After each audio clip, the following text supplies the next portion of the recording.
Olá pessoal, tudo certo? Como vocês estão? Preparados para mais um vídeo focado na BankPack? E hoje teremos a aula de número 5, dando continuidade agora ao período do fim da Era Vargas.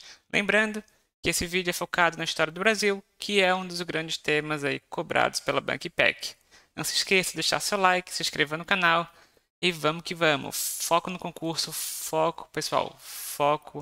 Mantenha sua rotina de estudo, seu cronograma, não desistam, né? Vamos que vamos. Bora lá. Então agora para o conteúdo do vídeo de hoje.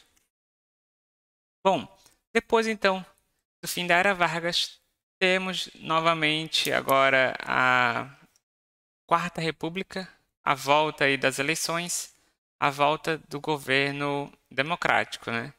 E iniciou principalmente com a perseguição aos movimentos dos trabalhadores e ao movimento dos comunistas, né? Então aí fim da Segunda Guerra e a caça aí aos movimentos de greve e principalmente já começando aí o início do período da Guerra Fria, né? A caça ao comunismo. Durante o governo de Eurico Gaspar Dutra, organizou-se a redação da nova Constituição, a Constituição Federal de 1946. Apesar de ter alguns avanços em relação aos direitos democráticos, que já estavam suspensos há um bom período aí durante a época de Vargas, ela ainda é criticada por manter a exclusão do direito ao voto aos analfabetos e pela permanência da exclusão dos trabalhadores rurais dos direitos trabalhistas. Então, os trabalhadores rurais ainda não tinham acesso aos direitos trabalhistas e a exclusão ao voto dos analfabetos. E outro ponto é que a Constituição Federal de 1946 ela restringiu as possibilidades do direito à greve. O grande destaque durante esse período foram o contexto dos anos da Guerra Fria, né? A bipolarização do mundo. Então, Estados Unidos vezes União Soviética, o alto e com isso, né, com essa guerra também, os Estados Unidos teve um maior interesse no Brasil, né? Investimentos estratégicos no território estratégico brasileiro. Alguns pontos que nós temos aí durante esse período. Olha só, rompimento das relações com a União Soviética e alinhamento com os Estados Unidos, fechamento do Partido Comunista Brasileiro, fechamento do sindicato e prisão de sindicalistas. Então vejam, né, totalmente contra a greve, contra a possibilidade aí, né, também de formar uma união dos trabalhadores, fechamento do sindicato, prisão de sindicalistas, fechamento do Partido Comunista, criação da Escola Superior de Guerra, voltado para a formação de oficiais militares, criou o Plano SALT, focado na saúde, alimentação, transporte e energia. Com falta de recursos para investimentos, poucas ações do Plano SALT viraram realidade. Construção da rodovia ligando São Paulo ao Rio de Janeiro. A atual presidente Dutra. Então, a presidente Dutra, ela foi iniciada aí no período de Eurico Gaspar Dutra, ligando São Paulo ao Rio. E também construção da rodovia ligando Bahia ao Rio de Janeiro. O Eurico visitou em 1950 os Estados Unidos por questões diplomáticas. E também tivemos a instalação da Companhia Hidrelétrica do São Francisco. Aí foi proibido os jogos de azar também, né? Durante esse período, assim como as greves.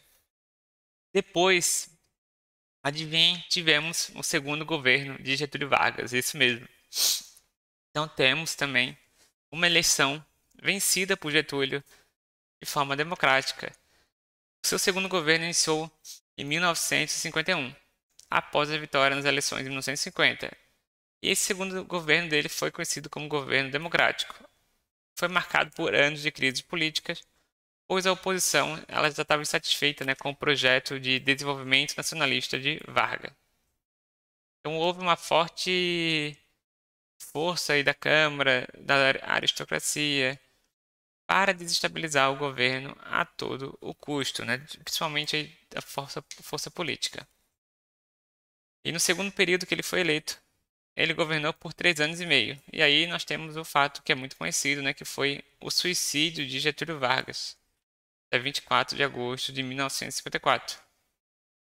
E Getúlio foi, né, chamado pelo simpatizante de pai dos pobres, pela questão trabalhista, as políticas sociais adotadas no seu governo, né? O pai do populismo aqui no Brasil. Durante seu governo, Vargas desenvolveu a campanha do petróleo, que defendia a exploração desse recurso. Então lembrem disso, né? Getúlio Vargas, então, teve um segundo período de governo democrático. E o lema dele, o petróleo é nosso. Então, mais um padrão dele nacionalista, né? Então ele fez uma campanha do petróleo que mobilizou aí toda a sociedade brasileira para a defesa e exploração do petróleo, por ser uma questão de soberania nacional. E o lema do governo era: o petróleo é nosso. A campanha do governo pela criação de uma estatal deu resultado, e assim em 1953 nasceu a Petrobras. Então, em 1953, sob o governo aí de Getúlio Vargas, nasceu a Petrobras. E olha só, isso é bem comum, tá? É bem comum na prova da banca, como já falei, Getúlio Vargas. Analisa as características de um político brasileiro listado a seguir. Nasceu em 19 de abril de 1882, em São Borja, Rio Grande do Sul. Bom, uma coisa tu sabe, ele é gaúcho. Não precisa gravar de onde ele nasceu, né? Isso eu acho que pouca gente sabe. Mas é gaúcho. Foi presidente em 2 períodos. Suicidou-se em meia crise política, dentro do Palácio do Catete. Getúlio Vargas, não tem outra opção. Getúlio Vargas. Viram como a banca gosta do Getúlio. Como a banca gosta. E olha só de novo. Conta de novo a história toda no Palácio do Catete. Esta crise levou qual presidente da República ao suicídio na madrugada do dia 23 de agosto? Getúlio Vargas de novo. De novo. A banca ama Getúlio Vargas. Deixa eu ver a mesma questão. Essa aqui é a mesma questão, tá, pessoal? Getúlio Vargas. Bom, em um resumo, então, desse período democrático pós-Getúlio Vargas na era anterior, nós tivemos, então, a volta do general Eurico Gaspar Dutra, que venceu as eleições, a nova Constituição Federal, que restaurou as garantias individuais, os direitos, a independência entre os três poderes. Depois tivemos Vargas, que ganhou a eleição em 1950, criou a Petrobras e estatizou a geração de energia elétrica. Em 1954, Vargas se suicidou. No ano seguinte, depois de Getúlio Vargas, nós temos o famoso JK, né?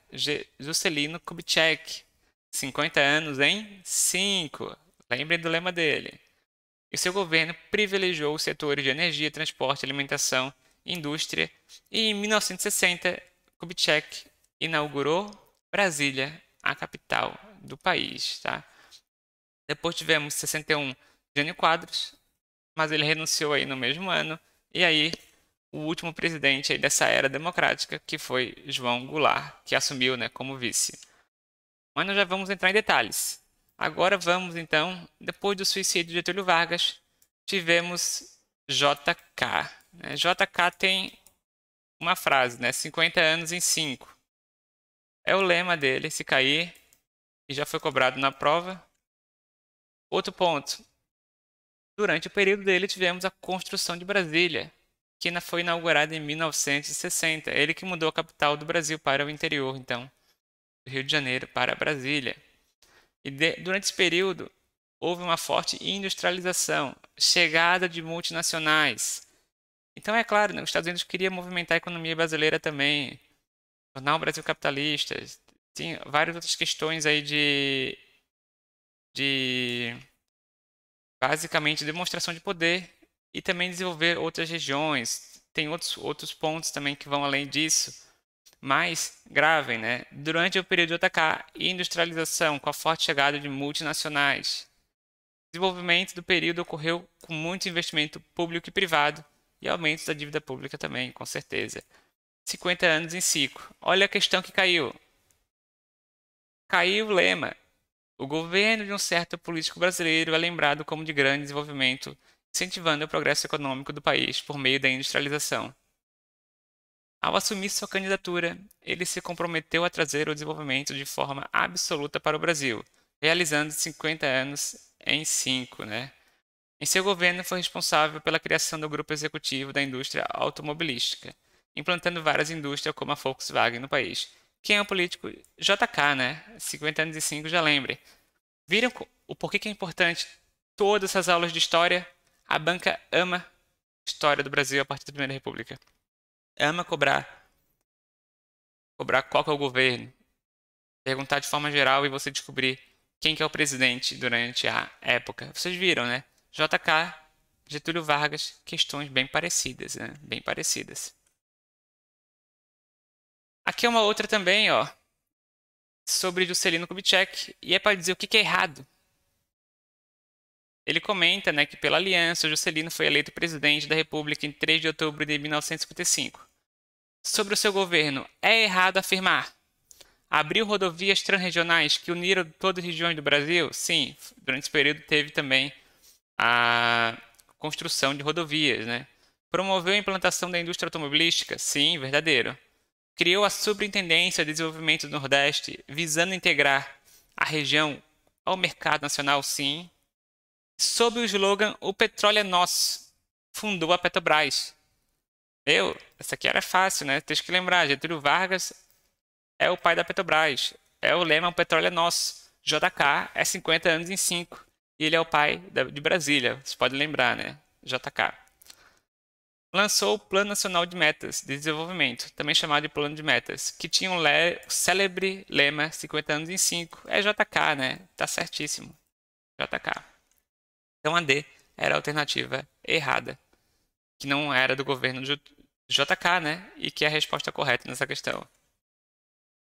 O petróleo nosso é Getúlio Vargas. Depois, tá, de JK, tivemos Jânio Quadros. E o governo de Jânio Quadros durou apenas 7 meses. E foi o menor tempo aí de poder de um presidente aí da República. E, mesmo sendo um curto período, tiveram várias medidas que foram esdrúxulas. Ele proibiu biquíni, rinha de galo, isso aí tá certo, né? Mas proibiu biquíni, que era uma proibição. Essas duas proibições para a época, né, eram muito revoltantes, né, para a época. E aqui hoje o biquíni também seria, né? Em um mundo bipolar, como a Guerra Fria, a política externa foi o principal destaque. E é interessante que na hora da sua renúncia ele falou que renunciava por forças terríveis, né? Por forças terríveis. Mas o que ele estava tentando fazer era dar um golpe para ter mais poder, né? E o que acontece? Essa aqui é a questão do JK. O que acontece foi que no final o vice João Goulart assumiu, né? Ele estava até fora do Brasil. E nesse momento o Brasil estava com uma questão inflacionária alta, né? Estava com uma questão econômica complexa, complicada. E os militares estavam querendo aí assumir o poder, tomar o controle. Quase que o vice João Goulart não assumiu, mas ainda assim ele acabou assumindo, tá? Ainda assim ele acabou assumindo. Aqui, ó, foi uma pergunta sobre Jânio Quadros que caiu. Analise as afirmativas sobre Jânio Quadros. Com o slogan "Varre, varre, vassourinha, varre, varre a bandalheira", Jânio empolgou a população prometendo acabar com a corrupção. Verdade, tá, pessoal? Anotem aí. Então, o slogan do Jânio Quadros era "Varre, varre, vassourinha, varre, varre a bandalheira". Ele prometia acabar com a corrupção. Inciso 2. Apesar de ter sido presidente, nunca conseguiu se eleger governador. Mentira, tá? Ele foi tudo por governador, deputado, vereador e também governador de São Paulo. Então essa aqui era falsa. Surpreendeu o país com um pedido de renúncia, afirmando em carta ao Congresso que forças terríveis o haviam levado a tomar aquele gesto verdadeiro. Então a alternativa correta é E.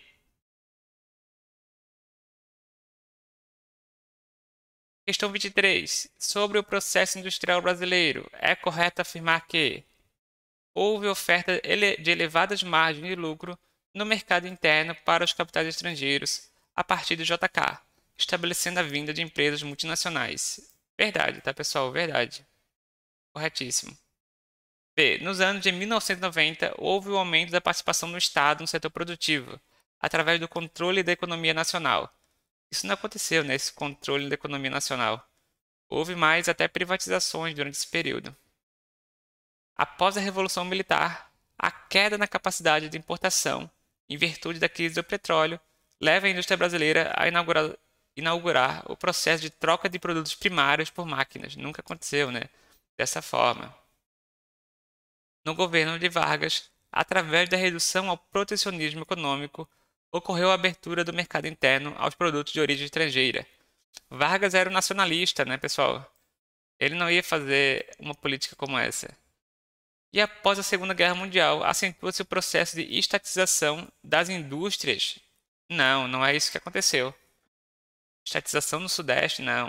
A alternativa A é a única correta. E por fim, o último presidente desse período democrático foi João Goulart.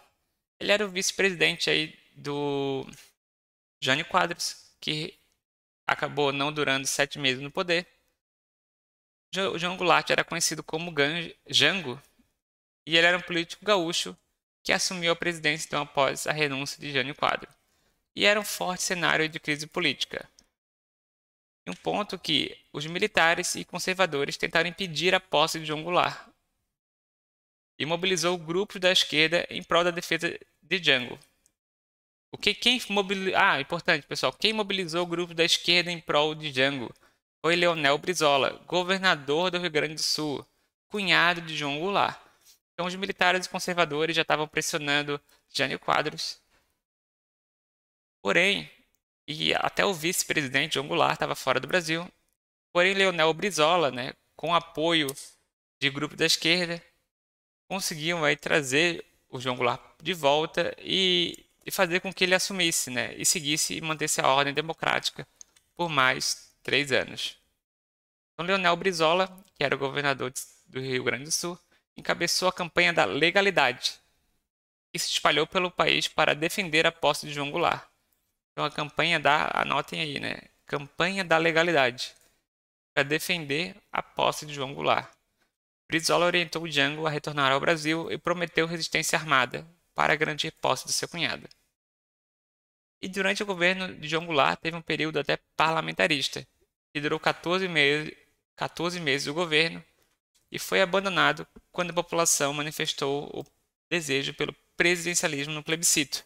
Então teve um plebiscito e a população votou pelo presidencialismo. João Goulart teve seu papel neutralizado por conta das limitações que o sistema parlamentarista impunha ao presidente. No primeiro momento, João Goulart teve uma real dimensão dos problemas que o país sofria. Endividamento era alto, né? Construção de Brasília, toda a questão de ampliação dos gastos públicos, criação de rodovias, tudo isso, enfim, no longo prazo, né, vai ter uma consequência. Pressão social por melhores condições de vida. No contexto da posse dele, camponeses e estudantes eram os 2 grupos mais radicalizados, um indicativo de graves problemas nessa área. A inflação também cada vez pressionava mais a classe média e a classe baixa. E além disso, né, João Goulart deveria equilibrar a política e garantir a satisfação dos opositores, que eram os conservadores da UDN e os militares, que estavam aí em busca de um golpe. E a conspiração pelo golpe nasceu, né, desde o momento que ele assumiu, até um pouco antes, na época de Jânio Quadros. E o golpe civil-militar foi resultado dessa conspiração em 1964. 31 de março, as Forças Armadas depuseram o presidente João Goulart, o Jango.